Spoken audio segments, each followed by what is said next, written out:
2024년 11월의 어느 추운 아침, 경기도의 한 고속도로. 휴게소는 여느 날과 다르지 않은 하루를 시작하고 있었다. 서울로 향하는 차들, 지방으로 내려가는 차들이 쉼 없이 드나들었고, 사람들은 각자의 목적지를 향해 서두르듯 움직였다. 커피 한 잔을 사들고, 화장실을 다녀오고, 잠시 다리를 펴고, 그렇게 짧은 휴식을 취한 뒤 다시 도로 위로 사라졌다. 박순자는 새벽 5시부터 일을 시작했다. 올해로 59. 이 휴게소에서 청소관리자로 일한 지 25해째였다. 젊은 시절 시집 와서 아이들 키우며 시작한 이 일이 어느새 인생의 반평생이 되어버렸다. 손등에 굳은 살이 박이고 허리는 자주 쑤셨지만 이 일은 순자에게 단순한 생계수단 이상의 의미였다. 이곳에서 그녀는 수많은 사람들의 삶을 스쳐 지나가듯 목격했다. 행복한 가족, 다투는 연인, 혼자 우는 사람, 급하게 전화하는 사람. 휴게소는 삶의 축소판이었고 화장실은 그 중에서도 가장 솔직한 공간이었다. 오전 9시쯤 순자는 늘 하던 대로 여자 화장실 정기 점검을 시작했다. 화장지는 충분한지, 비누는 채워져 있는지, 바닥에 물기는 없는지 하나하나 확인해 나갔다. 한 번 칸, 2번 칸, 그리고 3번 칸 앞에 섰을 때였다. 문틈 사이로 무언가 흰 종이가 보였다. 누군가 화장지를 흘리고 간 것일까? 순자는 문을 열고 안으로 들어갔다. 그곳에서 그녀가 본 것은 칸막이 벽면에 투명 테이프로 붙어있는 작은 메모지였다. 편의점에서 파는 노란색 포스트잇 크기의 종이. 그 위에는 검은색 볼펜으로 무언가가 적혀 있었다. 글씨는 떨리는 듯 흔들렸고 어떤 글자는 번진 듯 보였다. 순자는 안경을 고쳐 쓰고 그 글씨를 읽었다. 이 쪽지를 보는 분, 제발 112에 신고해 주세요. 저는 지금 위험합니다. 순자의 심장이 크게 한번 뛰었다. 손이 미세하게 떨렸다. 25년간 이 일을 하면서 화장실 벽에 온갖 낙서를 봐왔지만 이런 것은 처음이었다. 농담일까? 장난일까? 하지만 그 떨리는 필체 번진 글씨에서는 절박함이 느껴졌다. 순자는 조심스럽게 메모지를 떼어냈다. 뒷면에는 아무것도 적혀 있지 않았다. 날짜도, 이름도, 연락처도 없었다. 단지 그 한 줄의 문장만이 전부였다. 순자는 즉시 관리사무소로 향했다. 평소보다 빠른 걸음으로 손에 든 메모지를 꼭 쥔 채 사무실 문을 열자 관리소장이 컴퓨터 앞에 앉아 있었다.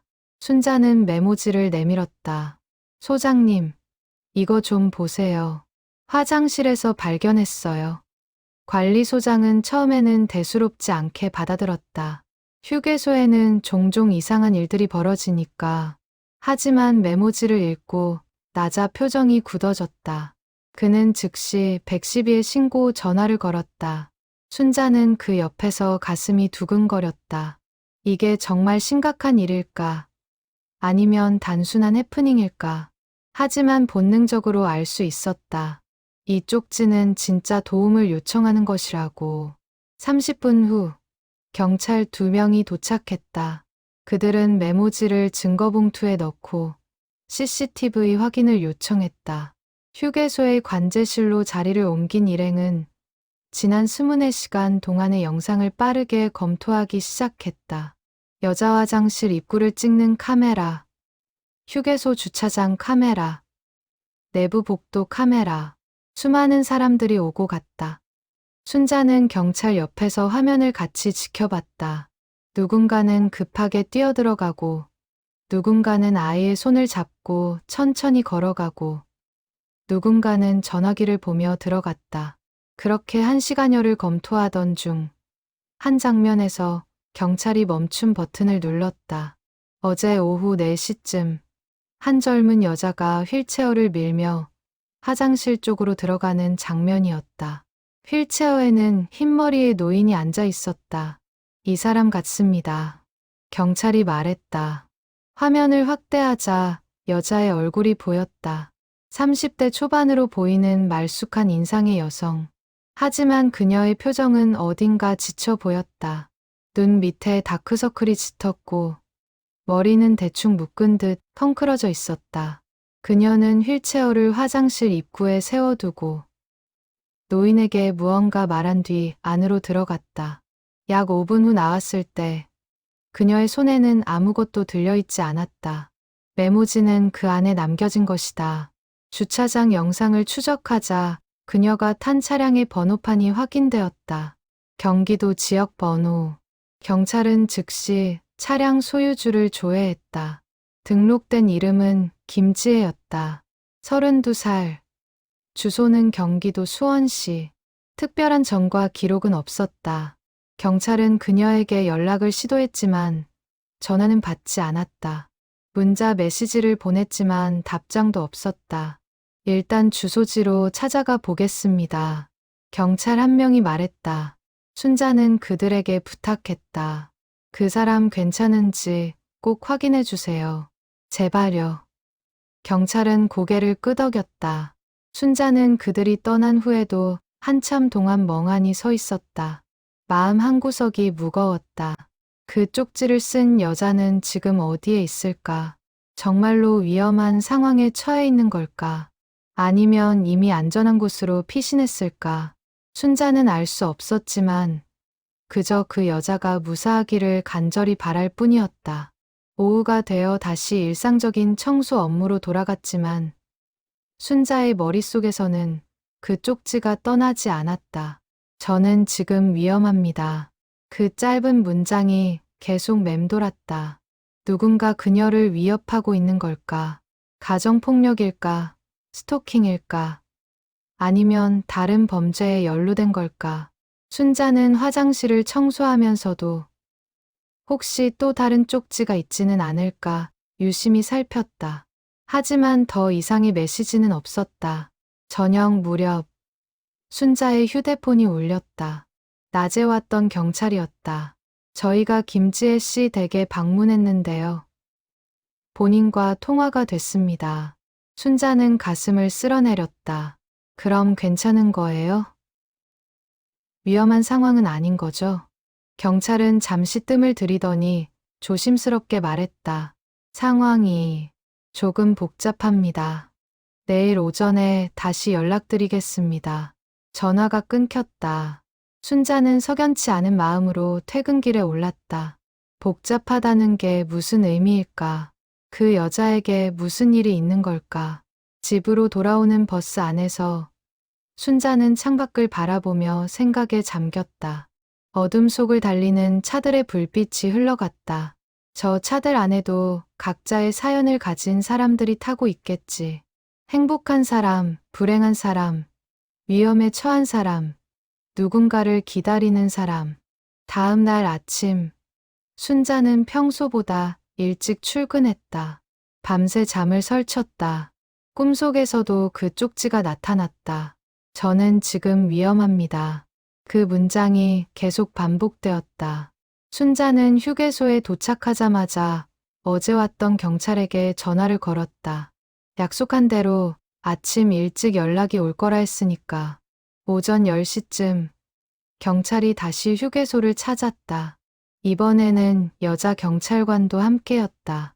그들은 순자를 관리사무실로 불러 자초지종을 설명해 주었다.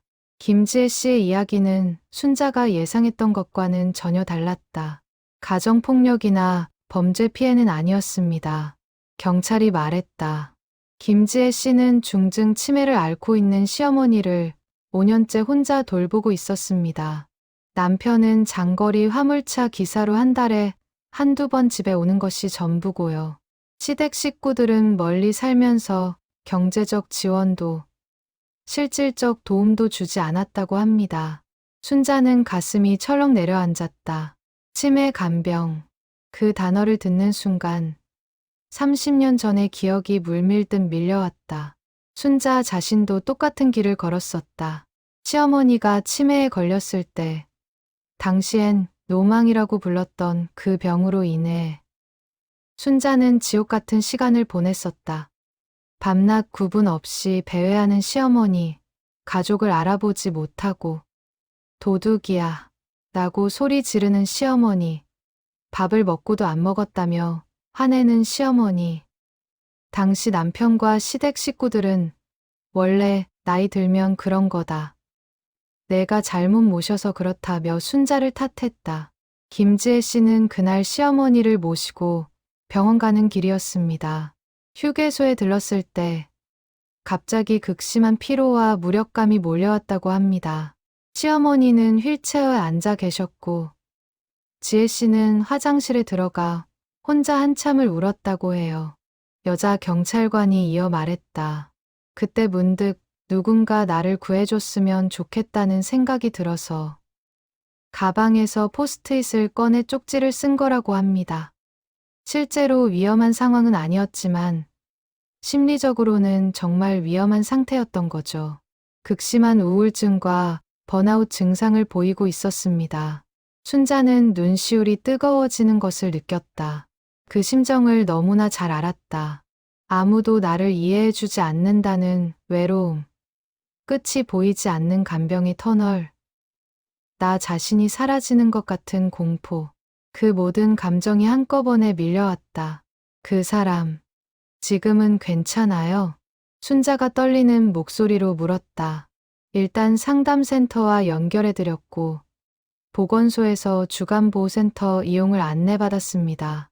하지만 근본적인 문제는 가족의 무관심과 지원 부족이라 쉽게 해결되지는 않을 것 같습니다.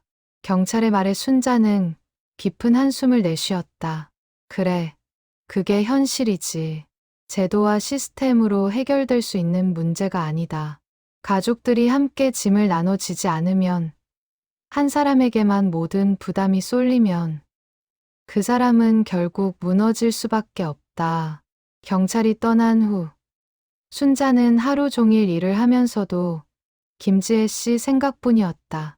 점심시간에 혼자 휴게소 벤치에 앉아 김밥을 먹으면서도 저녁에 마지막 청소를 하면서도 그 여자의 얼굴이 떠올랐다.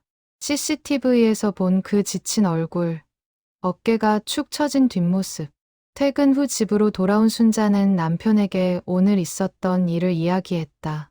남편은 텔레비전을 보다 말고 고개를 돌렸다. 그래서 어쩌게? 경찰이 알아서 하겠지. 남편의 무심한 반응에 순자는 입맛이 씁쓸했다. 남자들은 모른다. 간병이 얼마나 고된 일인지, 며느리에게만 그 짐을 떠넘기는 게 얼마나 잔인한 일인지. 당신 어머니 돌볼 때 내가 얼마나 힘들었는지 알아? 순자가 조용히 물었다. 남편은 잠시 뜸을 들이더니 미안하다는 듯 고개를 숙였다. 그때 미안했어. 나도 몰랐어. 순자는 더 이상 말하지 않았다. 지나간 일은 이미 지나갔다. 하지만 지금 어딘가에서 같은 고통을 겪고 있는 사람이 있다면 그건 방치할 수 없는 일이었다. 그날 밤 순자는 잠들기 전 휴대폰으로 치매 간병 지원을 검색했다. 국가에서 제공하는 장기요양보험, 주간보호센터, 단기보호시설, 간병인 지원 등 다양한 제도가 있었다. 하지만 이런 정보를 모르는 사람들이 얼마나 많을까. 순자 자신도 30년 전에는 이런 게 있는지도 몰랐다. 그저 며느리니까 당연히 감내해야 한다고 생각했다. 며칠이 지났다. 순자는 일을 하면서도 김지혜 씨가 자꾸 신경 쓰였다. 그 사람은 지금 어떻게 지내고 있을까? 쪽지를 남긴 후 조금이라도 마음이 나아졌을까? 아니면 여전히 혼자 감당하며 무너져가고 있을까? 어느 날 오후, 순자는 관리소장에게 김지혜 씨의 연락처를 물어볼 수 있냐고 조심스럽게 물었다. 소장은 난색을 표했다. 개인정보라 함부로 알려드릴 수가 없어요. 제가 그냥 안부 전화 한 통만 하려고요. 같은 여자로서, 그리고 저도 비슷한 경험이 있어서. 순자의 간곡한 부탁에 소장은 잠시 고민하다 경찰에게 연락을 취했다. 경찰은 김지혜 씨에게 의향을 물어봤고 지혜 씨는 통화해도 좋다고 답했다. 그렇게 순자는 지혜 씨의 전화번호를 받았다. 손이 떨렸다. 전화기를 들고 한참을 망설이다. 순자는 용기를 내어 전화를 걸었다. 신호음이 3번 울린 후 연결됐다. 여보세요? 수화기 너머로 들려온 목소리는 예상보다 차분했다. 하지만 그 차분함 속에 깊은 피로가 배어 있었다. 저 휴게소에서 청소 일하는 박순자라고 합니다. 그 쪽지 제가 발견했어요. 잠시 침묵이 흘렀다. 그리고 지혜 씨가 조용히 대답했다. 아, 그러셨군요. 신고해 주셔서 감사합니다. 괜찮으세요? 제가 도와드릴 수 있는 게 있을까요? 순자의 물음에 지혜 씨는 한참을 말하지 못했다. 그러다 작게 흐느끼는 소리가 들렸다. 죄송해요. 제가 왜 이러는지. 괜찮아요. 울어도 돼요. 혼자 너무 오래 참았죠. 순자의 말에 지혜 씨는 소리내어 울기 시작했다. 전화기 너머로 터져나오는 오열 소리. 그것은 5년간 참아온 눈물이었다. 아무에게도 하소연하지 못했던, 혼자 삼켜야 했던 모든 아픔이 쏟아지는 순간이었다. 순자는 말없이 기다려줬다. 울음이 조금 잠잠해진 후 지혜 씨가 말했다. 저 만나 뵐 수 있을까요? 할 이야기가 너무 많아요. 그럼요. 언제든지요. 순자는 대답했다. 그리고 그 순간 알았다. 이 만남은 단순한 위로를 넘어서는 무언가가 될 거라는 것을. 30년 전 자신이 누군가에게 받지 못했던 도움을 이제 자신이 다른 사람에게 줄 수 있다는 것을. 그 쪽지는 단순한 SOS가 아니었다. 그것은 두 여자를 연결하는 보이지 않는 끈이었고 서로를 구원할 수 있는 시작점이었다.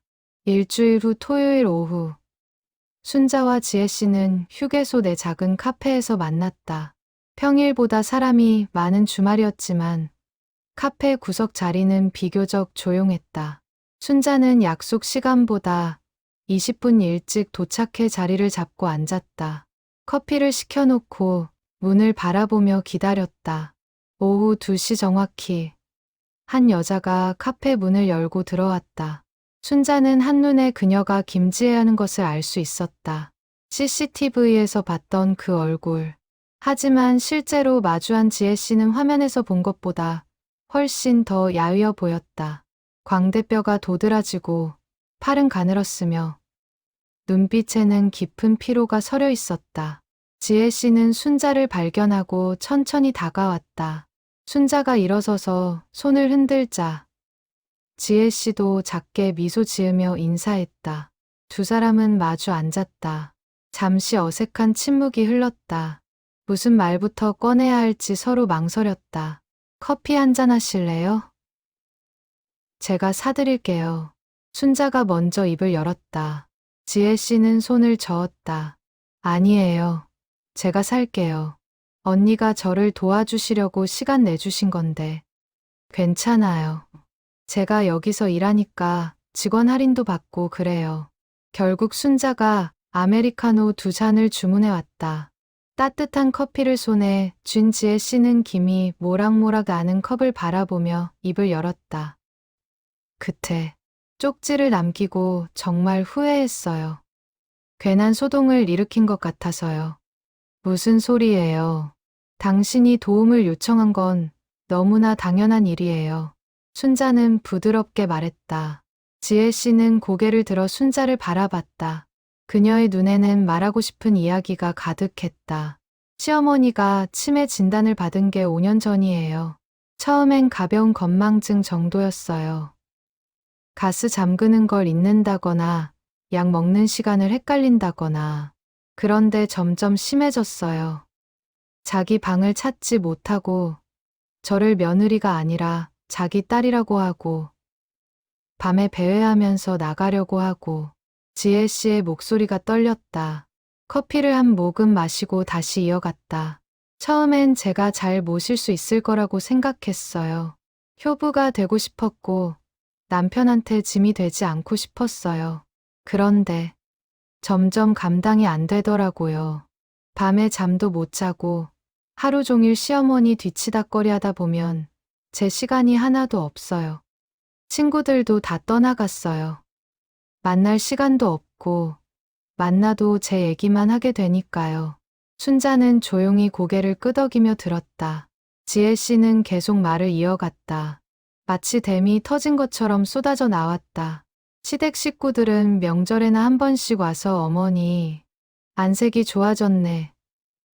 지혜 씨가 잘 모시는구나 이런 말만 하고 가요. 실질적인 도움은 전혀 없어요. 남편 형제들은 다들 멀리 살고 바쁘다는 핑계로 한 달에 용돈 몇십만 원씩 보내는 게 전부예요. 그 돈으로 간병인을 쓰라고 하는데 시어머니가 낯선 사람을 극도로 거부하세요. 간병인 오면 소리 지르고 때리기까지 해요. 남편분은요? 순자가 물었다. 지혜 씨는 씁쓸하게 웃었다. 남편은 착한 사람이에요. 정말 착해요. 근데 어쩔 수 없이 일을 해야 하니까. 화물차 기사거든요. 장거리 운송이라 일주일씩 집을 비울 때도 있어요. 집에 오면 피곤해서 쓰러지고요. 그 사람한테 뭐라 할 수도 없어요. 돈 벌어오는 것도 고생인데. 지혜 씨의 눈에 눈물이 고였다. 그날 휴게소에 들렀을 때요. 시어머니를 병원에 모시고 가는 길이었어요. 어머니는 휠체어에 앉아서 계속 집에 가자 하시는데 저는 너무 피곤해서 화장실에 들어가서 한참을 울었어요. 거울에 비친 제 모습이 너무 초라해 보였어요. 꼭 유령 같았어요. 그때 가방에서 포스트잇이 보였고 그냥 충동적으로 쪽지를 쓴 거예요. 누군가 나를 구해줬으면 하는 마음으로요. 순자는 지혜 씨의 손을 꼭 잡았다. 차갑고 마른 손이었다. 저도 알아요. 그 심정. 저도 30년 전에 똑같은 걸 겪었거든요. 지혜 씨는 놀란 눈으로 순자를 바라봤다. 언니도요? 네. 제 시어머니도 치매셨어요. 당시엔 노망이라고 불렀죠.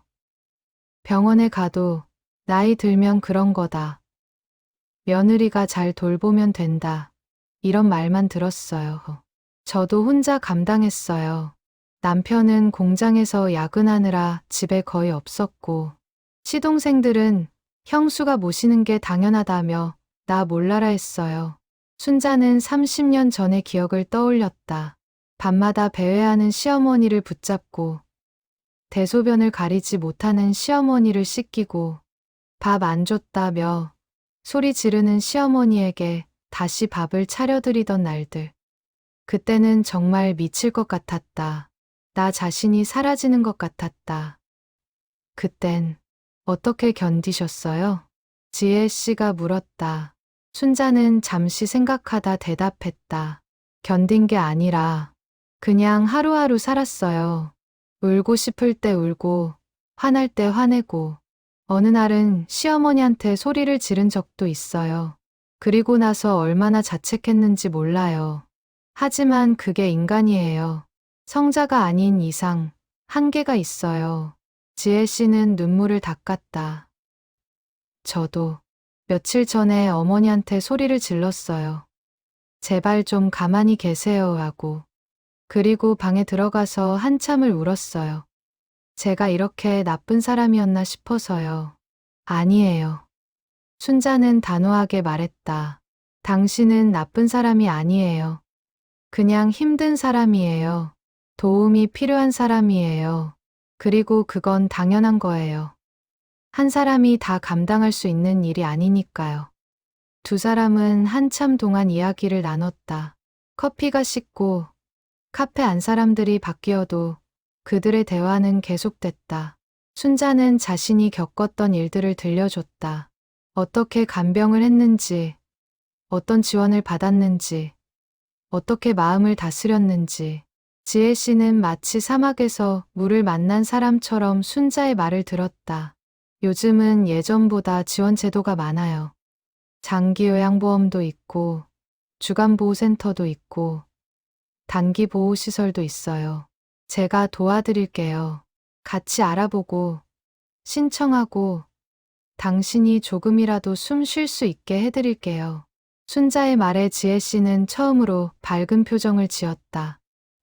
정말 괜찮으세요? 제가 이렇게 폐를 끼쳐도 폐가 무슨 폐예요. 저도 30년 전에 누군가 이렇게 도와줬으면 얼마나 좋았을까 생각했어요. 이제라도 제가 도울 수 있어서 다행이에요. 해가 기울어 카페 창으로 석양빛이 들어왔다. 오렌지빛 햇살이 두 여자의 얼굴을 비췄다.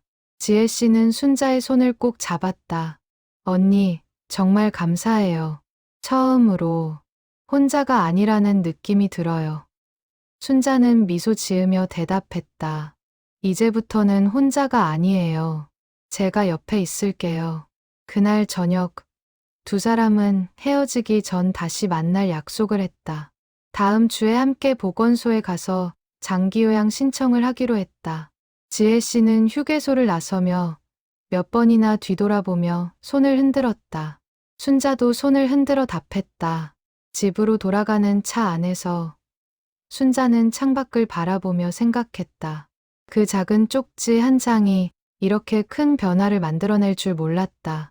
단순히 한 사람을 돕는 것을 넘어서 30년 전 자신의 상처도 함께 치유하는 일이 될 줄은. 다음 주 화요일, 순자는 오전 근무를 마치고 지혜 씨와 함께 수원시 보건소를 찾았다. 보건소 입구에는 어르신 건강지원센터라는 안내판이 걸려 있었다. 지혜 씨는 순자의 손을 꼭 잡으며 불안한 표정을 지었다. 순자는 안심시키듯 그녀의 손을 토닥였다. 담당 사회복지사는 친절하게 두 사람을 맞이했다. 30대 초반으로 보이는 여성 복지사는 지혜 씨의 상황을 들으며 고개를 끄덕였다. 많이 힘드셨겠어요. 혼자 간병하시는 분들이 정말 많거든요. 그런데 대부분 이런 지원 제도가 있는지조차 모르시고 그냥 버티시다가 몸과 마음이 다 망가지는 경우가 많아요. 복지사는 장기요양보험 신청 절차를 자세히 설명해 주었다.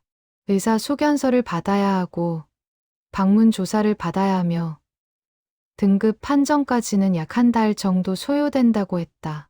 등급을 받으면 주간보호센터, 방문요양, 단기보호시설 등 다양한 서비스를 이용할 수 있다고도 설명했다. 시어머님 상태가 중증이시라면 12등급을 받으실 가능성이 높아요. 그러면 본인 부담금도 많이 줄어들고 이용할 수 있는 서비스도 많아집니다. 지혜 씨는 처음 듣는 이야기들에 눈이 휘둥그레졌다. 이런 제도가 있다는 것을 왜 아무도 알려주지 않았을까?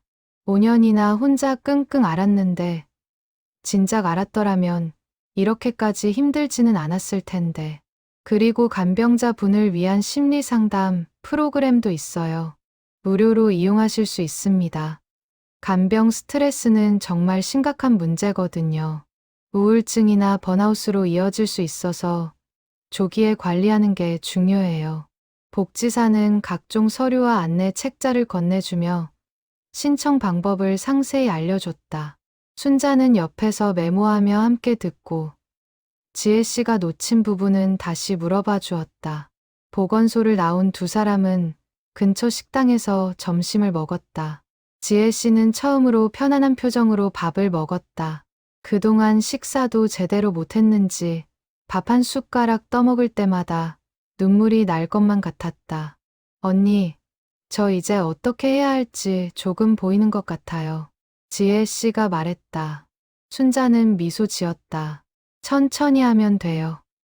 한 번에 다 해결하려고 하지 말고요. 식사를 마치고 순자는 지혜 씨를 집까지 바래다 주겠다고 했다. 지혜 씨는 처음에는 사양했지만 순자의 고집에 결국 받아들였다. 두 사람은 버스를 타고 지혜 씨의 집이 있는 동네로 향했다.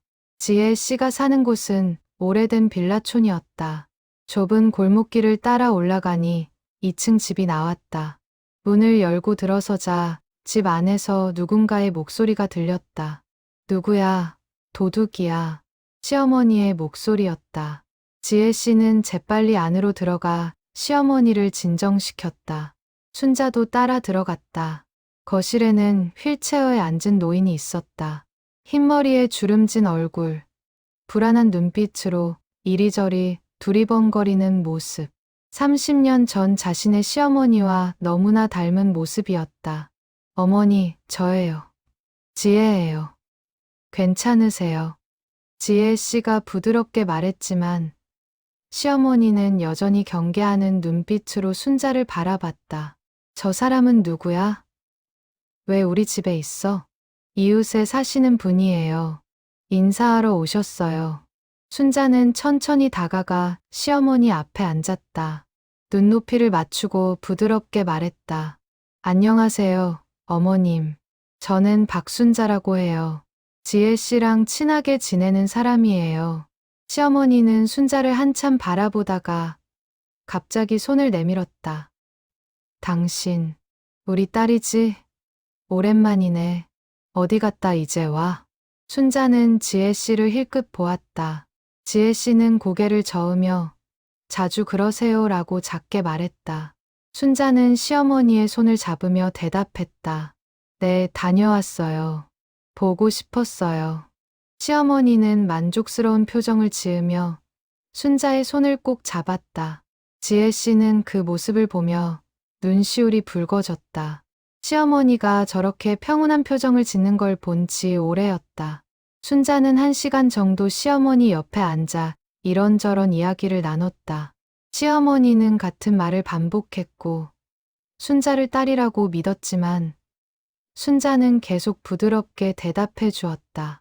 지혜 씨는 그 모습을 보며 많은 것을 배웠다. 화를 내거나 바로잡으려 하지 않고 그저 그 순간 시어머니가 원하는 대로 받아주는 것. 그게 치매 환자를 대하는 최선의 방법이라는 것을. 시어머니가 잠이 들자 두 사람은 조용히 거실 소파에 앉았다. 지혜 씨가 차를 내왔다. 언니는 어떻게 저렇게 잘하세요? 저는 맨날 어머니가 저를 못 알아보시면 서운하고 화가 나서 처음엔 저도 그랬어요. 왜 나를 모르냐고. 내가 이렇게 돌보는데 왜 알아보지 못하냐고. 근데 나중에 깨달았어요. 그게 병이라는 걸. 어머니가 일부러 그러시는 게 아니라는 걸요. 순자는 차를 한 모금 마시고 이어 말했다. 치매는 어머니한테도 고통이에요. 자기가 뭘 하는지도 모르고 가족을 알아보지 못하고 매 순간이 혼란스러운 거예요. 그러니까 우리가 화를 내면 어머니는 더 불안해지시죠. 대신 안심시켜드리고 괜찮다고 말해드리고 그 순간만이라도 평안하시게 해드리는 게 최선이에요. 지혜 씨는 고개를 끄덕였다. 그동안 자신이 얼마나 잘못대했는지 깨달았다. 시어머니를 바로잡으려 하고 현실을 주입시키려 하고 알아보지 못한다며 서운해하고 그게 다 소용없는 일이었다는 것을 내일부터는 다르게 해볼게요. 언니처럼요. 잘할 수 있을 거예요. 그리고 혼자 하는 게 아니에요. 제가 옆에 있고 곧 주간보호센터도 이용하게 될 거고 가족들한테도 도움을 요청해야 해요. 순자의 말에 지혜 씨는 잠시 망설이다 물었다. 가족들한테 어떻게 말해야 할까요? 그동안 저 혼자 다 감당했는데 이제 와서 도와달라고 하면 이상하게 생각하지 않을까요? 이상한 게 아니에요. 당연한 거예요. 시어머니는 남편의 어머니고 시댁 식구들의 가족이에요.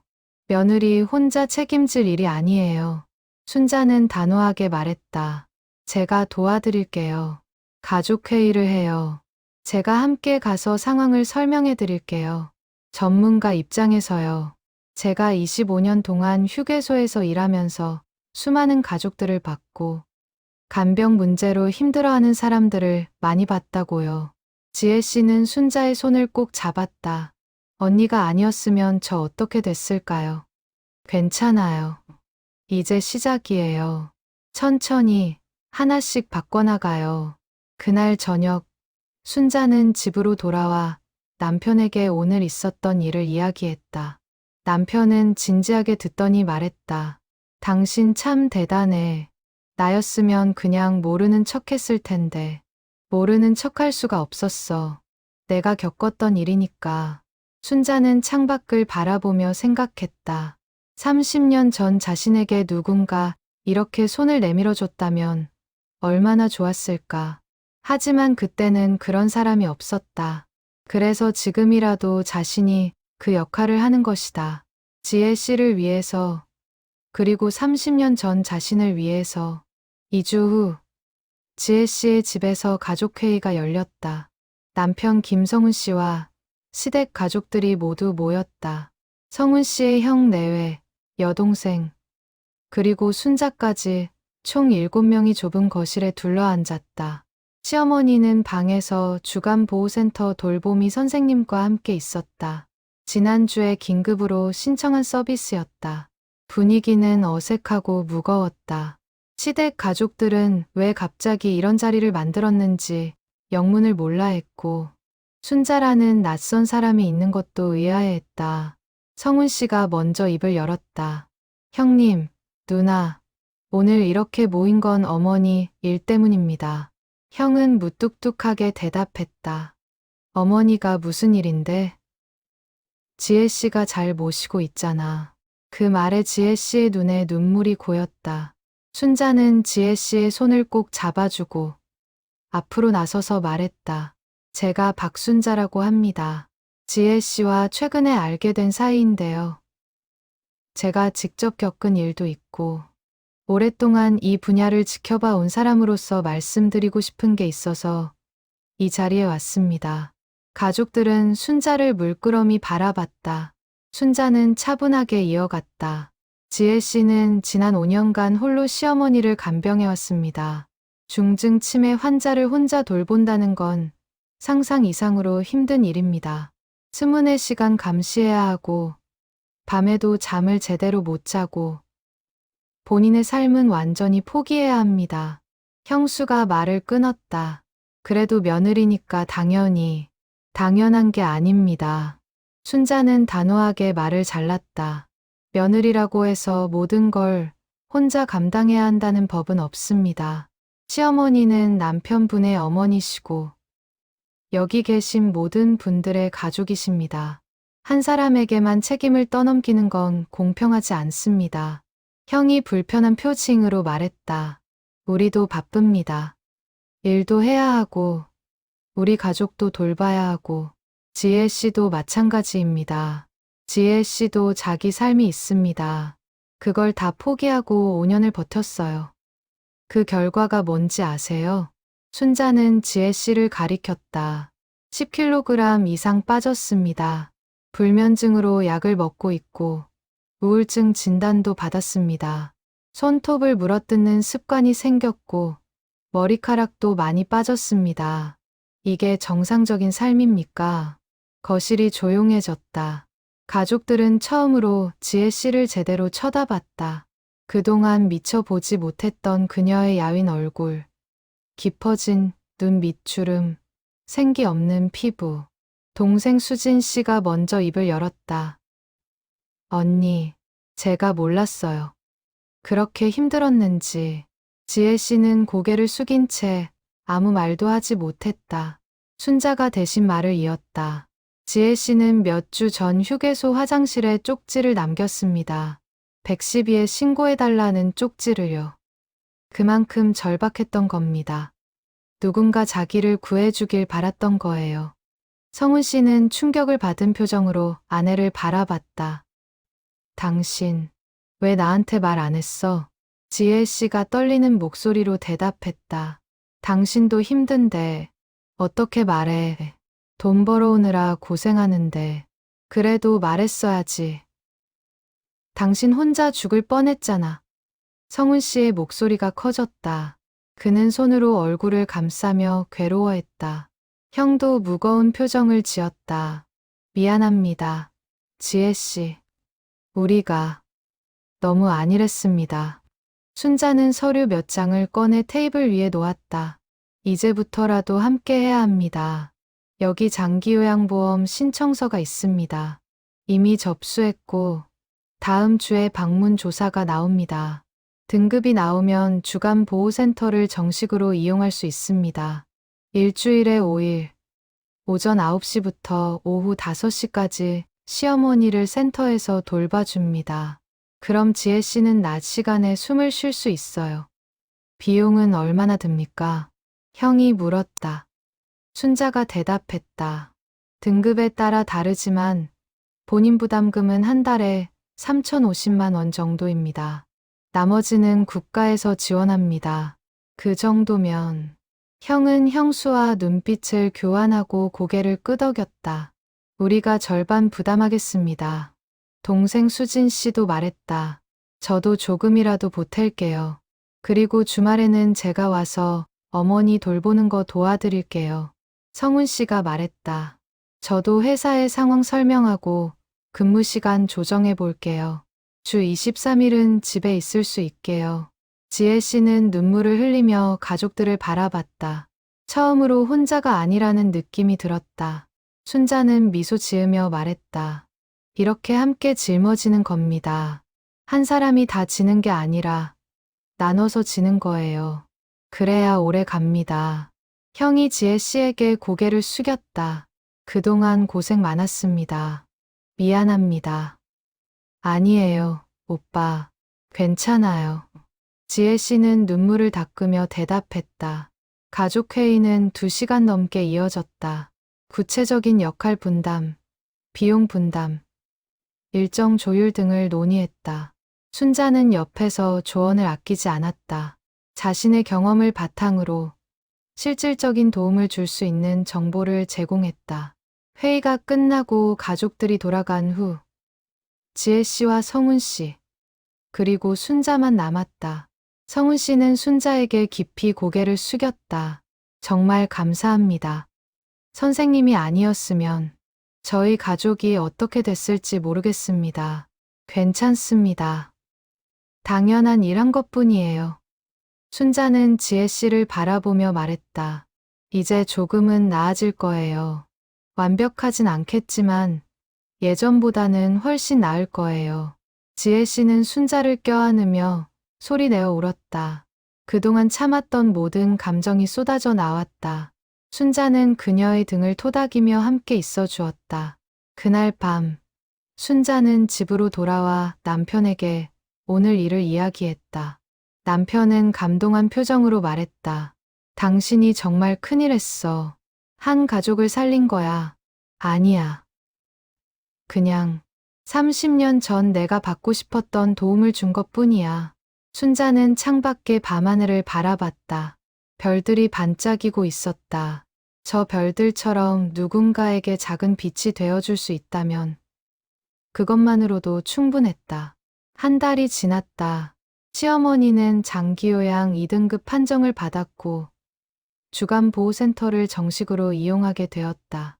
월요일부터 금요일까지 오전 9시에 센터 차량이 집 앞에 와서 시어머니를 모셔가고 오후 5시에 다시 데려다 주었다. 센터에서는 식사, 간식, 프로그램 활동, 물리치료 등을 제공했다. 지혜 씨에게 낮 시간이 돌아왔다. 처음에는 뭘 해야 할지 몰라 멍하니 앉아 있었다. 5년 만에 혼자만의 시간을 갖게 되자 오히려 어색했다. 하지만 순자는 지혜 씨에게 차근차근 일상을 되찾아가라고 조언했다. 처음엔 그냥 쉬어요. 푹 자고 맛있는 거 먹고 산책도 하고 그러다 조금씩 하고 싶은 일을 해나가는 거예요. 지혜 씨는 순자의 말대로 했다. 첫 주에는 그저 잠을 잤다. 밤에도 낮에도 알람 없이 자연스럽게 깨어날 때까지 잤다. 5년간 축적된 피로가 한꺼번에 쏟아져 나오는 것 같았다. 둘째 주에는 집 정리를 시작했다. 그동안 제대로 손보지 못했던 구석구석을 청소하고 오래된 물건들을 정리했다. 셋째 주에는 동네 산책을 시작했다. 아파트 단지를 천천히 걷고 근처 공원에 앉아 책을 읽었다. 넷째 주에는 순자를 만나 차를 마셨다. 순자는 지혜 씨의 변화된 모습을 보고 기뻐했다. 얼굴에 생기가 돌아왔어요. 처음 만났을 때랑 완전히 다른 사람 같아요. 언니 덕분이에요. 진짜로요. 두 사람은 카페에 앉아 근황을 나눴다. 지혜 씨는 최근에 온라인으로 간병 가족 모임에 가입했다고 말했다. 같은 처지의 사람들과 이야기를 나누는 것만으로도 큰 위로가 되었다고 했다. 거기 가보니까 저랑 비슷한 사람들이 정말 많더라고요. 며느리, 딸, 아들, 배우자. 다들 혼자 힘들어하고 있었어요. 그 사람들한테 제가 받은 도움을 알려주고 싶어요. 순자는 지혜 씨의 말에 고개를 끄덕였다. 좋은 생각이에요. 당신이 겪은 일이 다른 사람들한테 희망이 될 수 있어요. 지혜 씨는 잠시 머뭇거리다 조심스럽게 물었다. 언니, 저 간병 상담 봉사를 해볼까 생각 중이에요. 제가 겪은 일을 바탕으로 같은 처지의 사람들한테 실질적인 정보랑 위로를 주고 싶어요. 어떻게 생각하세요? 순자의 눈이 반짝였다. 정말 좋은 생각이에요. 당신만큼 그 심정을 이해하는 사람이 또 있겠어요? 꼭 해보세요. 지혜 씨는 순자의 격려에 용기를 얻었다. 며칠 후, 그녀는 지역 자원봉사센터에 연락해 간병 가족 상담 봉사자로 등록했다. 일주일에 2번, 센터를 방문해 간병으로 힘들어하는 가족들과 상담하는 일이었다. 첫 상담 날, 지혜 씨는 긴장했다. 센터 상담실에서 기다리고 있자 한 40대 여성이 들어왔다. 그녀의 눈은 충혈되어 있었고 손톱은 물어뜯은 흔적이 역력했다. 지혜 씨는 한눈에 알 수 있었다. 저 사람도 나처럼 한계에 와 있다는 것을. 안녕하세요. 저는 김지혜라고 합니다. 저 박미라예요. 치매 걸린 친정어머니를 5년째 혼자 돌보고 있어요. 여자의 목소리는 떨렸다. 지혜 씨는 그녀의 손을 잡으며 말했다. 저도 그랬어요.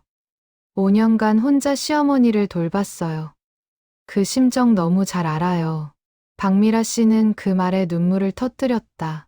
지혜 씨는 자신이 겪었던 일들을 차근차근 들려줬다. 얼마나 힘들었는지, 어떻게 도움을 받았는지, 어떤 제도들이 있는지, 가족들과 어떻게 대화했는지. 미라 씨는 메모하고 질문하며 귀 기울여 들었다. 1시간의 상담이 끝날 무렵 미라 씨는 처음으로 밝은 표정을 지었다. 희망이 보여요. 정말 고마워요. 지혜 씨는 미라 씨를 보내고 나서 깊은 숨을 내쉬었다. 가슴이 벅찼다. 내가 누군가에게 도움이 될 수 있다는 사실이 믿기지 않았다. 그동안 나는 도움만 받는 사람이라고 생각했는데 이제는 줄 수 있는 사람이 되었다. 저녁에 순자에게 전화를 걸어 오늘 있었던 일을 이야기했다. 순자는 전화 너머로 환하게 웃으며 말했다. 잘했어요. 정말 자랑스러워요. 언니가 제게 해준 것처럼 저도 다른 사람한테 해주고 싶어요. 그렇게 되는 거예요. 받은 사랑은 다시 흘러가는 거예요. 한편 집에서는 새로운 변화들이 계속되고 있었다. 매주 토요일 오전에는 동생 수진 씨가 와서 시어머니와 함께 시간을 보냈다. 산책을 하거나 옛날 사진을 보며 이야기를 나눴다. 처음에는 수진 씨도 서툴렀지만 점점 익숙해졌다. 일요일에는 성훈 씨가 시어머니와 함께 근처 성당에 다녀왔다. 시어머니는 젊었을 때 독실한 신자였고 성당 가는 것을 좋아했다. 성훈 씨는 어머니의 손을 잡고 함께 미사를 드렸다. 어머니는 찬송가를 들으며 평온한 표정을 지었다. 형 내외도 한 달에 2번씩 방문했다. 함께 외식을 하거나 집에서 저녁을 먹었다. 형수는 지혜 씨에게 요리를 도와주고 형은 성훈 씨와 집안 수리가 필요한 곳을 함께 고쳤다. 무엇보다 중요한 변화는 성훈 씨였다. 그는 회사와 협의해 근무 시간을 조정했다. 장거리 노선을 줄이고 단거리 노선을 늘렸다. 수입은 조금 줄었지만 집에 있는 시간이 늘었다. 주 34일은 저녁에 집에서 가족과 함께 저녁을 먹을 수 있게 되었다. 저녁 식사 시간, 성훈 씨와 지혜 씨는 마주 앉아 하루 일과를 나눴다. 시어머니는 방에서 쉬고 있었다. 오늘 센터에서 어머니가 노래 교실에 참여하셨대. 선생님이 적극적으로 하셨다고 칭찬하시더라. 그래. 어머니가 노래 좋아하시긴 하지. 당신은 오늘 뭐 했어? 상담 봉사 갔었어. 나랑 비슷한 처지의 분 만났는데 조금이라도 도움이 됐으면 좋겠어. 성훈 씨는 아내의 손을 잡았다. 당신 정말 대단해. 그렇게 힘들었는데도 다른 사람 도우려고 하고. 언니가 나한테 그랬잖아. 받은 사랑은 흘러가는 거라고. 두 사람은 서로를 바라보며 미소 지었다. 이전과는 다른 일상이었다. 완벽하지는 않았지만 함께 짊어지고 있었다. 그리고 그것만으로도 충분했다. 계절이 바뀌어 봄이 왔다. 그날 이후로 6개월이 흘렀다. 지혜 씨는 이제 일주일에 3번 자원봉사센터에서 간병 가족 상담을 했다. 입소문을 타고 찾아오는 사람들이 점점 늘었다. 며느리, 딸, 아들, 배우자, 손자, 손녀까지 다양한 사람들이 그녀를 찾았다. 어느 날 오후, 지혜 씨는 순자에게 연락했다. 언니, 다음 주 토요일에 시간 있으세요? 같이 가고 싶은 데가 있어요. 어디요? 그 휴게소요. 제가 쪽지를 남겼던 곳. 다음 주 토요일. 두 사람은 함께 그 휴게소를 찾았다. 순자는 평일에 일하는 곳이지만 주말에 개인적으로 방문하는 것은 처음이었다. 휴게소는 여전히 사람들로 붐볐다. 주말이라 가족 단위 방문객들이 많았다. 두 사람은 카페에서 커피를 주문하고 창가 자리에 앉았다. 밖으로는 고속도로가 보였다. 수많은 차들이 각자의 목적지를 향해 달려가고 있었다. 여기서 언니가 그 쪽지를 발견한 거죠? 지혜 씨가 물었다. 순자는 고개를 끄덕이며 화장실 쪽을 가리켰다. 네, 저기 여자 화장실 3번 칸이었어요. 가봐도 될까요? 두 사람은 화장실로 향했다. 여전히 깨끗하게 관리되고 있었다. 3번 칸 문을 열고 들어간 지혜 씨는 칸막이 벽을 천천히 쓰다듬었다. 6개월 전 자신이 쪽지를 붙였던 그 자리였다. 그때의 절망감이 떠올랐다. 동시에 그 이후의 변화들도 함께 떠올랐다. 그때 정말 막막했어요. 끝이 안 보였어요. 지혜 씨가 말했다. 목소리가 떨렸다. 차라리 사라지고 싶다는 생각도 했어요. 시어머니도 저도 다 편해질 거라고. 그런데 이상하게 그 순간 쪽지를 쓰게 됐어요. 마지막 희망처럼요. 누군가 이걸 보고 날 구해주면 좋겠다고. 순자는 지혜 씨의 어깨에 손을 얹었다. 그리고 누군가 봤죠. 제가요. 네. 언니가 그걸 무시하지 않고 신고해 주셨잖아요. 그게 저한테는 기적이었어요. 정말로 누군가 나를 봐주고 나를 위해 움직여준다는 게. 두 사람은 화장실을 나와 다시 카페로 돌아왔다. 지혜 씨는 가방에서 작은 봉투를 꺼냈다.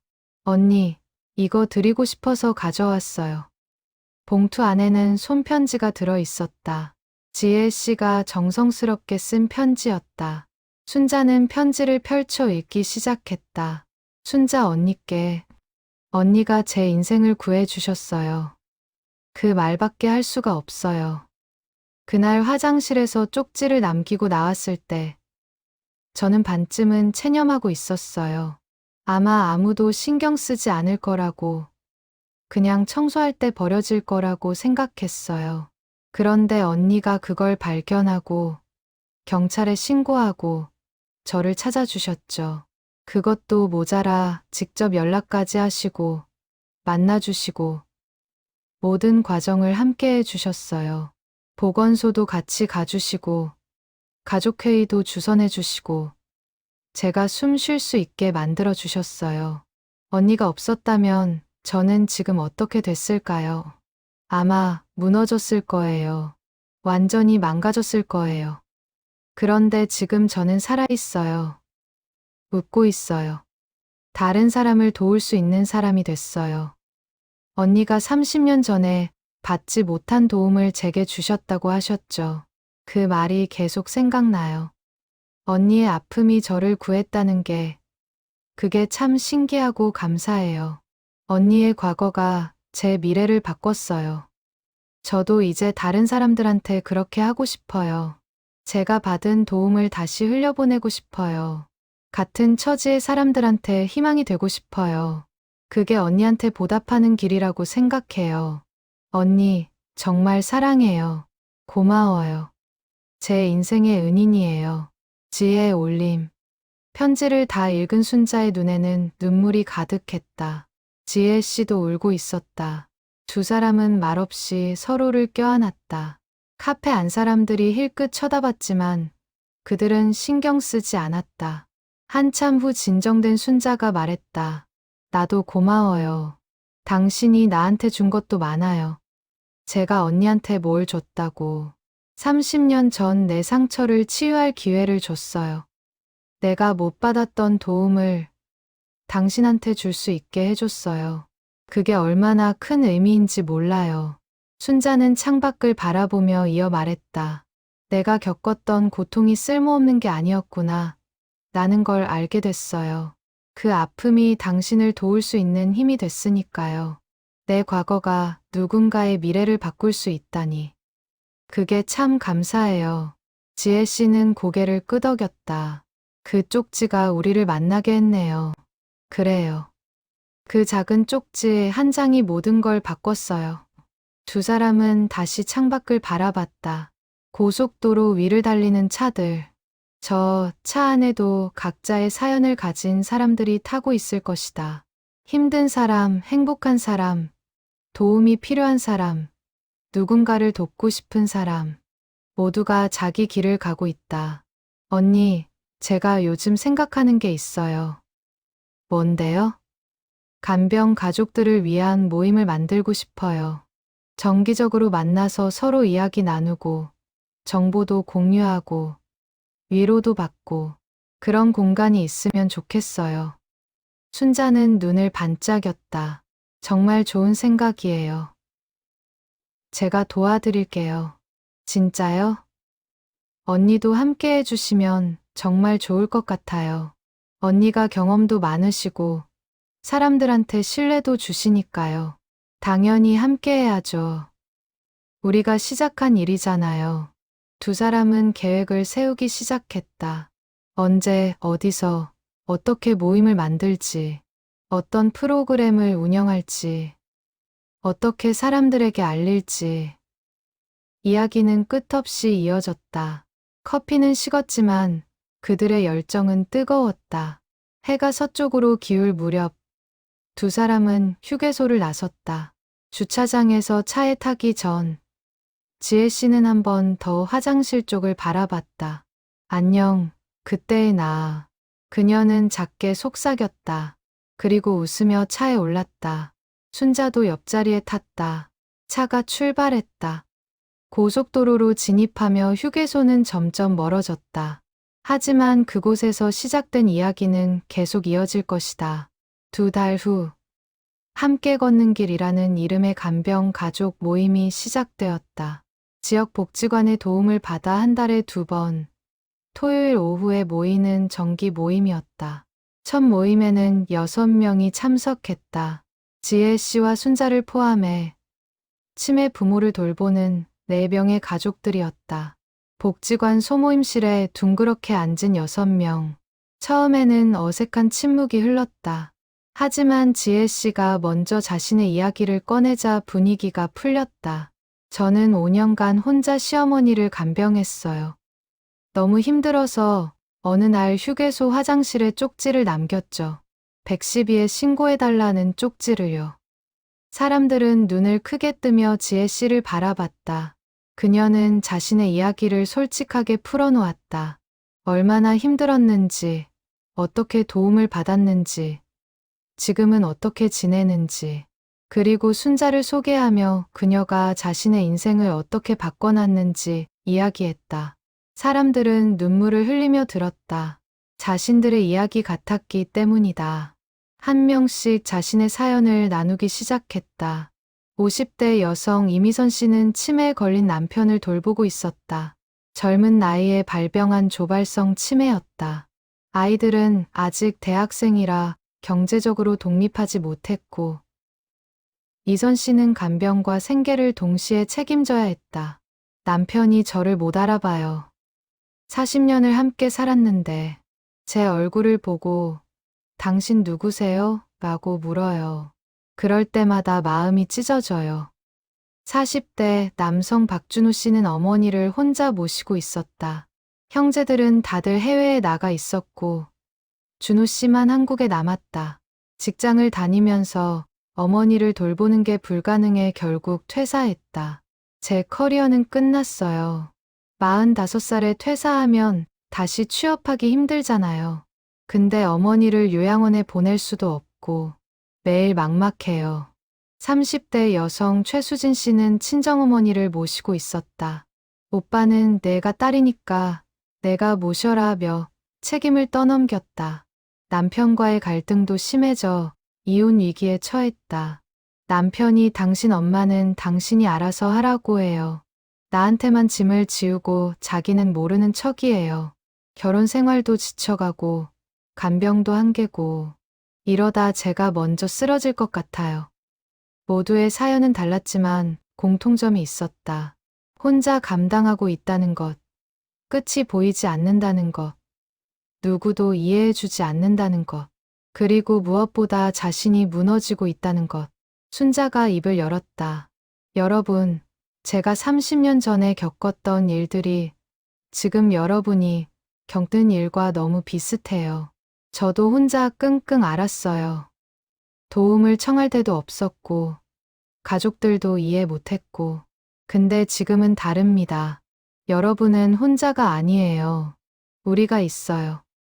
이 자리에 모인 사람들이 서로를 이해하고 도울 수 있어요. 순자는 자신의 경험을 바탕으로 실질적인 조언들을 나눴다. 장기요양보험 신청 방법, 주간보호센터 이용, 단기보호시설, 간병인 지원, 심리상담 프로그램 등. 지혜 씨도 자신이 알게 된 정보들을 공유했다. 그리고 가족들한테 도움을 요청하세요. 당연히 혼자 감당할 일이 아니에요. 같이 짊어져야 해요. 미선 씨가 물었다. 근데 가족들이 안 도와주면 어떻게 해요? 그럴 때는 외부 기관의 도움을 받으세요. 복지사 선생님이나 상담사분들이 가족 중재를 해줄 수 있어요. 제 경우도 그랬어요. 지혜 씨가 대답했다.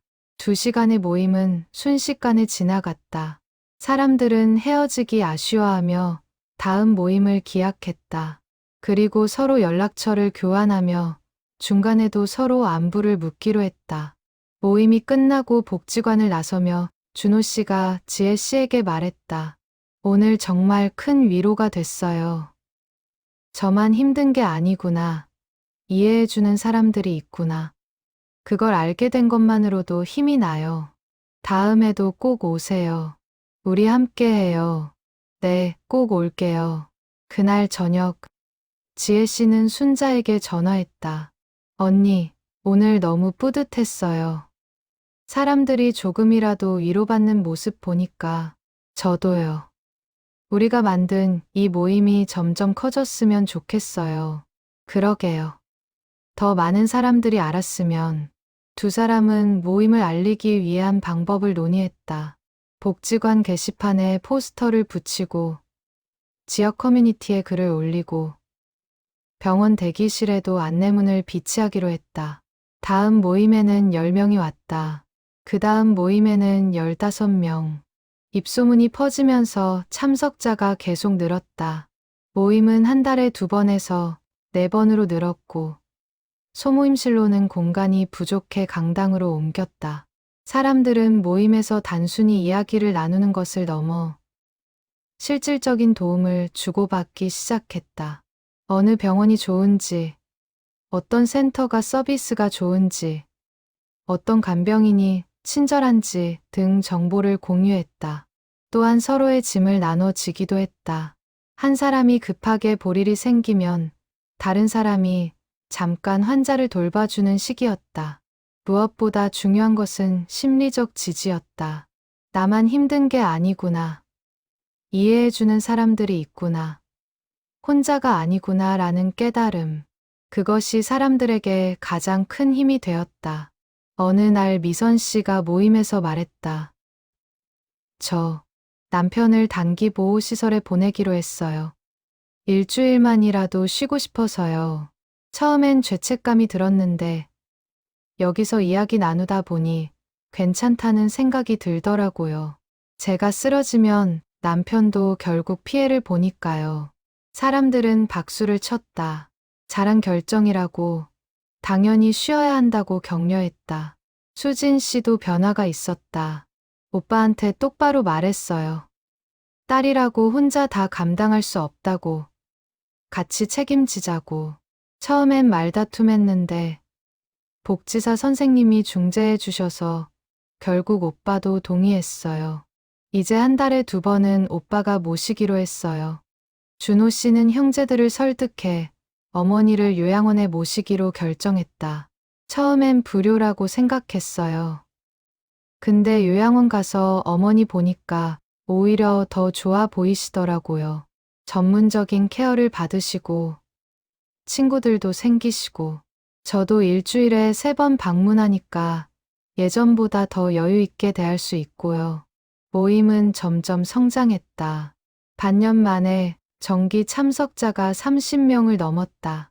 복지관에서는 이 모임에 예산 지원을 해주기로 했다. 전문 상담사를 초청해 강연을 듣기도 하고 간병 기술 워크숍을 열기도 했다. 지역 신문에서 이 모임을 취재하러 왔다. 기자는 지혜 씨와 순자를 인터뷰했다. 이 모임을 만든 계기가 뭔가요? 제가 휴게소 화장실에 쪽지를 남긴 적이 있어요. 도와달라는 쪽지를. 그걸 순자 언니가 발견하고 저를 구해줬어요. 그래서 생각했죠. 나처럼 힘든 사람들이 분명 더 있을 거라고. 그 사람들한테 희망을 주고 싶었어요. 기사가 나간 후 더 많은 사람들이 모임을 찾았다. 다른 지역에서도 비슷한 모임을 만들고 싶다는 연락이 왔다. 지혜 씨와 순자는 자신들의 경험과 노하우를 공유했다. 작은 쪽지 한 장에서 시작된 변화는 이제 파문처럼 넓게 퍼져나가고 있었다. 쪽지를 발견한 지 1년이 지났다.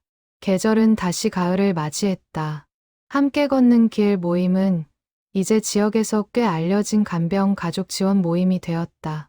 정기 참석자가 50명을 넘었고 온라인 커뮤니티 회원은 200명에 달했다. 지혜 씨는 모임 운영과 상담 봉사에 더해 최근에는 간병 관련 블로그를 시작했다. 자신의 경험과 배운 지식을 글로 정리해 많은 사람들에게 도움을 주고 싶었다. 블로그는 빠르게 성장해 한 달 방문자가 10,000명을 넘었다. 집에서의 일상도 안정적이었다. 시어머니는 주간 보호센터를 잘 다니고 계셨고 한 달에 한 번은 단기 보호시설에서 며칠 머물렀다. 그 기간 동안 지혜 씨는 남편과 여행을 가거나 친구들을 만나거나 혼자만의 시간을 보냈다. 무엇보다 놀라운 변화는 지혜 씨 자신이었다. 1년 전 그 야위고 지친 모습은 온데간데 없었다. 체중도 정상으로 돌아왔고 얼굴에는 생기가 돌았으며 눈빛은 자신감으로 빛났다. 머리도 단정하게 손질했고 옷차림도 신경 쓰기 시작했다. 어느 날 저녁 지혜 씨는 남편과 함께 산책을 나갔다. 근처 공원을 천천히 걸으며 이런저런 이야기를 나눴다. 당신 요즘 정말 달라 보여. 성훈 씨가 말했다. 어떻게 밝아졌어. 웃는 모습이 많아졌고 1년 전만 해도 정말 걱정했었어. 지혜 씨는 남편의 손을 잡으며 미소 지었다. 나도 몰랐어. 내가 이렇게 변할 수 있을지. 순자 언니 만나고 정말 인생이 바뀌었어. 그 언니한테 진짜 감사해야 해. 우리 가족을 구해준 거잖아. 그러게. 다음 주에 언니 생신인데 우리 저녁 대접하자. 좋지. 당연히 해야지. 두 사람은 벤치에 앉아 노을을 바라봤다. 하늘이 붉게 물들어가고 있었다. 성훈 씨가 조심스럽게 물었다. 당신, 그때 정말 힘들었지? 응. 솔직히 말하면 죽고 싶을 때도 있었어. 성훈 씨는 아내의 손을 꼭 잡았다. 미안해. 내가 옆에 있어줬어야 했는데. 아니야. 당신도 생계 때문에 어쩔 수 없었잖아. 지나간 일이야. 지금이 중요하지. 그래도 내가 좀 더 일찍 알았어야 했어. 당신이 그렇게 무너지기 전에 지혜 씨는 남편을 바라보며 말했다. 그때는 나도 말하지 못했어. 당신한테 짐이 될까봐. 약한 모습 보이기 싫어서. 근데 지금 생각해보면 그게 더 나쁜 선택이었던 것 같아. 진작 말했어야 했어. 앞으로는 뭐든지 말해줘. 혼자 끙끙 앓지 말고. 그럴게. 약속해. 두 사람은 서로를 껴안았다. 1년이라는 시간 동안 둘의 관계도 많이 변했다. 예전에는 각자 자기 몫만 하고 대화도 별로 없었다. 하지만 이제는 서로의 하루를 나누고 고민을 상담하고 함께 결정을 내렸다. 한편 순자도 변화를 겪고 있었다. 휴게소에서의 일상은 여전했지만 주말마다 함께 걷는 길 모임에 참여하면서 새로운 보람을 느꼈다. 자신의 경험이 다른 사람들에게 희망이 된다는 것이 그녀에게는 큰 의미였다. 순자는 최근 복지관에서 제안을 받았다. 간병 가족 지원 프로그램의 자문위원으로 활동해달라는 것이었다. 25년간의 청소 경력과 개인적 경험, 그리고 지혜 씨를 도우며 쌓은 노하우가 인정받은 것이다. 처음에는 자신이 그런 자리에 어울리는지 확신이 서지 않았다.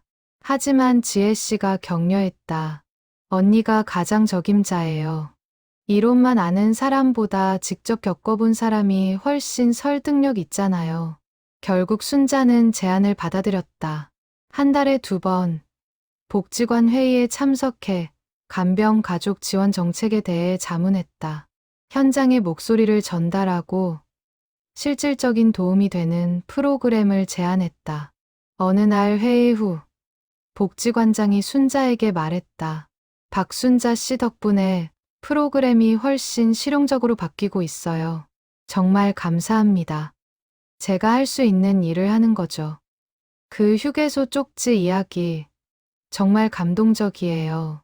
그게 이렇게 큰 변화로 이어질 줄 누가 알았겠어요. 순자는 미소 지었다. 저도 몰랐어요. 그냥 당연한 일을 했을 뿐인데. 쪽지 발견 1주년을 맞아 함께 걷는 길 모임에서는 작은 기념 행사를 열었다. 복지관 강당에 모인 50여 명의 회원들. 그들은 지난 1년을 돌아보며 각자의 변화를 나눴다. 미선 씨는 남편을 요양원에 모시고 다시 일을 시작했다. 경제적 여유도 생기고 정신적으로도 안정을 찾았다. 준호 씨는 어머니를 전문 요양원에 모신 후 프리랜서로 재취업했다. 일주일에 3번 어머니를 방문하며 건강한 관계를 유지하고 있었다. 수진 씨는 오빠와의 관계도 회복하고 남편과도 대화를 많이 하며 결혼 생활을 재건하고 있었다. 모두가 완벽하게 문제가 해결된 것은 아니었다. 여전히 힘든 순간들이 있었다. 하지만 혼자가 아니라는 것, 함께 나눌 사람들이 있다는 것, 그것이 그들에게 큰 힘이 되었다. 행사 말미에 지혜 씨가 무대에 올라 인사말을 했다. 1년 전 저는 휴게소 화장실에 쪽지를 남겼습니다. 제발 저를 구해달라는 쪽지를요. 그 쪽지를 순자 언니가 발견했고 제 인생이 바뀌었습니다. 그리고 오늘 이 자리에 계신 여러분도 변화하고 계십니다. 우리는 더 이상 혼자가 아닙니다. 함께 걷고 있습니다. 사람들은 박수를 보냈다. 순자도 무대에 올랐다. 30년 전 제가 누군가에게 받고 싶었던 도움을 지혜 씨한테 줄 수 있어서 감사했습니다. 그리고 그 도움이 이렇게 많은 분들한테 퍼져나간 것이 정말 뿌듯합니다. 우리 계속 함께 걸어가요. 행사가 끝나고 사람들이 하나둘 떠난 후 지혜 씨와 순자는 복지관 마당 벤치에 앉았다. 저녁 바람이 선선했다. 언니, 1년이 정말 빨리 갔네요. 그러게. 많은 일이 있었지. 언니 만나서 정말 다행이에요. 나도 당신 만나서 다행이야. 두 사람은 서로를 바라보며 웃었다. 별들이 하나둘 나타나기 시작했다. 저 별들처럼 희망은 어둠 속에서 더 밝게 빛난다. 2년이 흘렀다. 쪽지 발견 후 2주년이 되는 날, 지혜 씨는 한 통의 이메일을 받았다. 발신자는 지역 방송국 PD였다. 내용인즉슨 함께 걷는 길 모임과 휴게소 쪽지 이야기를 다큐멘터리로 제작하고 싶다는 것이었다. 지혜 씨는 순자에게 상의했다. 언니, 이거 어떻게 생각하세요? 방송에 나가면 더 많은 사람들한테 도움이 될 수도 있는데, 그래도 우리 얼굴이 나가는 건 좀 부담스럽지 않아? 저도 그게 걱정이긴 한데, 우리 이야기가 누군가한테 희망이 될 수 있다면. 두 사람은 고민 끝에 출연을 결정했다. 단, 시어머니의 얼굴은 모자이크 처리하고 가족들의 동의를 받는 조건이었다. 촬영은 한 달에 걸쳐 진행됐다. 휴게소, 지혜 씨의 집, 주간보호센터, 함께 걷는 길, 모임 등 다양한 장소에서 찍었다. 인터뷰도 여러 번 했다. 그날 쪽지를 쓸 때 심정이 어땠나요? PD의 질문에 지혜 씨는 잠시 생각하다 대답했다. 끝이었어요. 정말 끝이라고 생각했어요. 이제 더 이상 버틸 수 없다고. 근데 동시에 마지막 희망이기도 했죠. 혹시라도 누군가 이걸 보고 도와줄지도 모른다는. 그 쪽지를 발견했을 때는요. 순자에게 물었다. 처음엔 장난인가 싶었어요. 근데 그 떨리는 글씨를 보는 순간 알았죠. 이건 진짜 도움 요청이라고.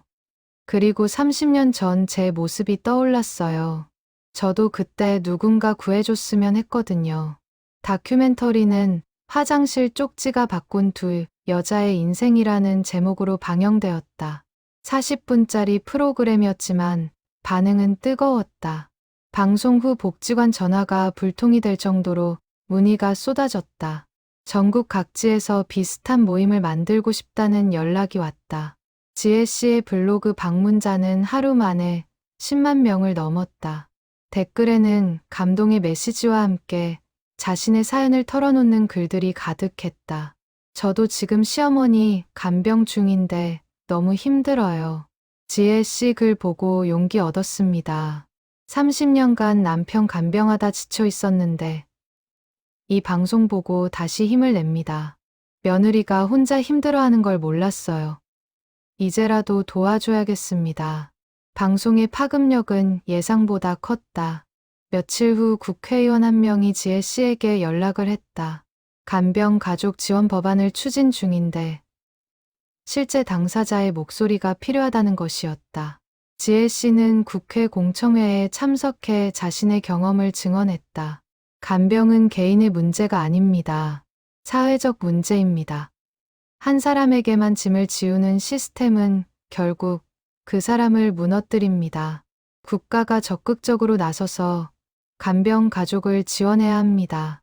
지혜 씨의 증언은 뉴스에 보도되었고 여론을 움직였다. 몇 달 후 간병 가족 지원법이 국회를 통과했다. 간병 휴직 제도 확대, 간병 수당 지급, 심리상담 지원, 단기보호시설 확충 등이 주요 내용이었다. 법안 통과 소식을 들은 순자는 지혜 씨에게 전화했다. 야, 우리가 해냈어. 정말 해냈어. 언니, 믿기지 않아요. 그 작은 쪽지가 법을 바꿨어요. 쪽지가 바꾼 게 아니야. 당신이 바꾼 거야. 당신의 용기와 노력이. 지혜 씨는 눈물을 흘렸다. 기쁨의 눈물이었다. 한편 함께 걷는 길, 모임은 이제 전국 네트워크로 확대되었다. 서울, 부산, 대구, 광주, 대전 등 주요 도시마다 지부가 생겼다. 전국적으로 회원이 1000명을 넘었다. 순자는 전국 지부장 회의를 주관했다. 각 지역의 사례를 공유하고 노하우를 나누고 협력 방안을 논의했다. 59세에 시작한 새로운 도전이었지만 순자는 즐거웠다. 지혜 씨는 책을 쓰기 시작했다. 화장실 쪽지에서 희망으로라는 제목의 책이었다. 자신의 경험과 함께 간병 가족들을 위한 실질적인 가이드를 담았다. 출판사 여러 곳에서 러브콜이 왔고 결국 한 출판사와 계약했다. 책을 쓰는 동안 지혜 씨는 다시 한번 그 시간들을 되돌아봤다. 얼마나 힘들었는지, 얼마나 절망했는지, 그리고 얼마나 많은 것이 바뀌었는지. 키보드를 두드리며 눈물을 흘린 날도 많았다. 하지만 그 눈물은 더 이상 아픔의 눈물이 아니었다. 치유와 성장의 눈물이었다. 책은 출간 즉시 베스트셀러가 되었다. 서점 에세이 분야 1위를 차지했고 수많은 독자들의 공감을 받았다. 강연 요청도 쏟아졌다. 지혜 씨는 전국을 돌며 자신의 이야기를 나눴다. 한 강연에서 한 청중이 질문했다. 그 쪽지를 쓸 때 정말로 누군가 도와줄 거라고 믿었나요? 지혜 씨는 잠시 생각하다 대답했다. 솔직히 말하면 반신반의였어요. 하지만 마지막 희망이었죠. 아무것도 하지 않으면 아무 일도 일어나지 않잖아요. 작은 행동이라도 해야 변화가 시작된다고 생각했어요. 그리고 정말로 기적이 일어났죠. 지금 힘든 상황에 있는 분들한테 해주고 싶은 말이 있다면요. 혼자 끙끙 앓지 마세요. 도움을 요청하세요. 쪽지든 전화든 문자든 어떤 형태로든 SOS를 보내세요. 세상에는 당신을 도와줄 사람들이 분명 있어요. 저처럼 순자 언니 같은 사람을 만날 수 있어요. 3년이 지난 어느 가을날, 지혜 씨와 순자는 다시 그 휴게소를 찾았다. 두 사람의 이야기가 알려진 후 휴게소에는 작은 기념 공간이 만들어졌다. 희망의 쪽지 코너였다. 벽면에는 두 사람의 이야기가 액자에 담겨 걸려 있었고 그 옆에는 방명록이 비치되어 있었다. 방명록에는 수많은 사람들의 메시지가 적혀 있었다. 이 이야기 보고 용기를 냈습니다. 저도 도움을 청하기로 했어요. 간병으로 힘들 때마다 이 이야기를 떠올립니다. 혼자가 아니라는 걸 기억하며 며느리한테 미안했습니다.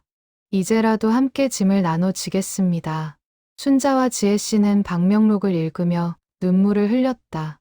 그들의 이야기가 정말로 많은 사람들에게 희망이 되고 있었다. 카페에 앉아 커피를 마시며 두 사람은 미래에 대해 이야기했다. 언니, 우리 앞으로 뭐 하고 싶어요? 글쎄, 계속 이 일을 하고 싶어. 더 많은 사람들을 돕고, 더 나은 시스템을 만들고, 저도요. 이게 제 소명인 것 같아요. 당신이 남긴 그 쪽지가 정말 많은 걸 바꿨어. 아니에요. 언니가 그 쪽지를 무시하지 않았기 때문이에요. 지나치지 않고 행동했기 때문이에요. 순자는 지혜 씨의 손을 잡았다. 우리 함께여서 가능했던 거야. 맞아요. 함께. 두 사람은 창밖을 바라봤다. 고속도로 위를 달리는 차들. 저 차 안에도 각자의 사연을 가진 사람들이 타고 있을 것이다. 누군가는 힘든 시간을 보내고 있을지도 모른다. 하지만 이제는 알고 있다. 도움을 청할 곳이 있다는 것을, 혼자가 아니라는 것을. 화장실 3번 칸 벽면에는 새로운 안내문이 붙어 있었다. 힘드신가요? 혼자가 아닙니다. 간병 가족 지원 상담 국번 없이. 24시간 위기 상담 국번 없이. 당신의 작은 용기가 기적을 만듭니다. 그리고 그 옆에는 작은 쪽지함이 설치되어 있었다. 누군가 익명으로 자신의 고민을 적어 넣으면 자원봉사자들이 답장을 써주는 시스템이었다. 지혜 씨가 제안하고 복지관이 후원한 프로젝트였다. 쪽지함 안에는 이미 몇 장의 쪽지가 들어 있었다. 누군가의 SOS, 누군가의 희망이 그 안에 담겨 있었다. 그리고 그 쪽지들은 분명 누군가에게 전달될 것이다. 순자와 지혜처럼 서로를 구원하는 인연으로 이어질 것이다. 해가 서산에 걸렸다. 노을이 휴게소를 붉게 물들였다. 순자와 지혜는 나란히 서서 그 노을을 바라봤다. 3년 전 그날도 이런 노을이었다. 절망의 쪽지를 남긴 그날. 그리고 그 쪽지가 희망으로 바뀐 오늘. 언니, 고마워요. 제 인생을 구해줘서. 나도 고마워. 내 인생에 의미를 줘서. 두 사람은 서로를 껴안았다. 세상 어딘가에서 또 다른 쪽지가 쓰여지고 있을지도 모른다.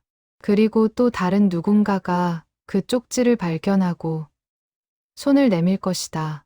희망은 그렇게 이어진다. 작은 용기에서 시작해 커다란 변화로 확산된다. 화장실 벽에 쪽지 한 장. 그것은 단순한 종이 조각이 아니었다. 그것은 절망 속에서도 희망을 놓지 않은 한 여자의 용기였고, 그 용기를 알아본 또 다른 여자의 공감이었으며, 서로를 구원한 두 영혼의 아름다운 인연이었다. 그리고 그 인연은 지금도 계속되고 있다. 수많은 사람들에게 희망의 메시지를 전하며, 당신이 지금 힘들다면 기억하세요. 당신은 혼자가 아닙니다. 작은 용기를 내세요. 도움을 청하세요. 당신의 쪽지를 누군가 분명 발견할 것입니다. 그리고 기적은 시작될 것입니다.